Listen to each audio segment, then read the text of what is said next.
Austin is an overlap city, having experienced year-over-year price increases in both one-bedroom and two-bedroom apartments, according to Rent.com. This morning, Brian Carberry, managing editor with Rent.com, joins us to talk a little bit more about what's behind the rising prices, hopefully some tips to help negotiate rent. Good morning. Thanks for joining us. Hi, Leslie. How are you? Oh, I'm good. Looking at these Austin rent prices, however, I'm just like, man, it's bad out there. Yeah, that's not a joke. It really, in Austin, it's in the top three, both in terms of one-bedroom and two-bedroom price increases in the country. And we're talking rent increases almost 50% for a one-bedroom apartment compared to this time last year, 44% for a two-bedroom apartment. To give some context, nationally, we're looking at rent price increases at 22% for a one-bedroom and two-bedroom apartment. So a much higher rent increase that we're seeing in Austin. And this is much, much higher than what we would expect to normally see. Normally, we're looking at maybe a 5 to 10% rent price increase at the peak months. And we're just way above that right now. It's a real struggle for a lot of people. Yeah, you said almost 50% increase in rent here in Austin. I mean, maybe it goes without saying, but I'm still really confused. Why is Austin seeing such an increase in rent and so much?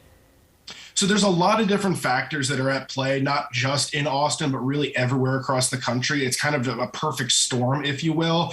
One, you just have a supply and demand issue. There are just so many renters on the market right now and so few available properties that it's creating competition and it's allowing landlords to be able to price things a little bit higher. And then you look at the housing market, which has been, has exploded over the past 2 years or so. And a lot of people are getting priced out of the homes in the areas that they want to live. So they're turning to renting, which is just adding more people to the renters market. And then you have people who may have sold their homes and made a profit on those homes that don't necessarily want to turn around and buy again. So they're going to look to rent for 2 years or so, while that market cools down. And then last but not least, inflation right now. Everything is more expensive, whether it's rent or gas or prices at the supermarket. It's just all adding up. That's just driving these price increases that we're seeing. Yeah, Brian, I think you described it very accurately. It sounds like it's the perfect storm, but you've got some, hopefully, relief for some folks that maybe they could at least get a couple $100s knocked off on rent. Yeah, every landlord is going to handle this differently. Not all landlords are going to be willing to play ball, but it never hurts to ask. So there's three things that you can try.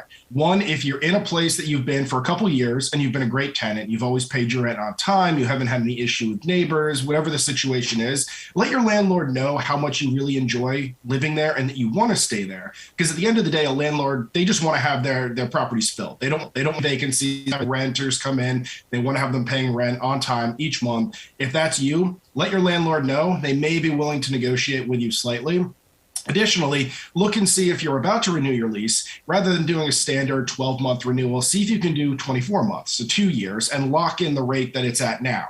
Now, that does seem kind of contradictory because we're talking about how high rent prices are, but if they continue to go up, then you can kind of lock things in now and they may be able to cut you a slight break on things. And then lastly, especially if you live in a downtown area and you don't have a car and your place comes with a parking spot, see if you can negotiate that parking spot back if you don't need it. Your landlord can then use that amenity to try to sell it to someone else and market it to another renter and get some more money from them and cut you a little bit of a break. It's worth trying. Not all landlords, as I said, are going to be willing to do this, but again, it really never hurts to ask. Yeah, absolutely. Never hurts to ask. Well, we appreciate your time this morning. Thanks for the tips, most of all. Brian Carberry, managing editor with Rent.com. Thanks so much for joining us this morning. Thank you.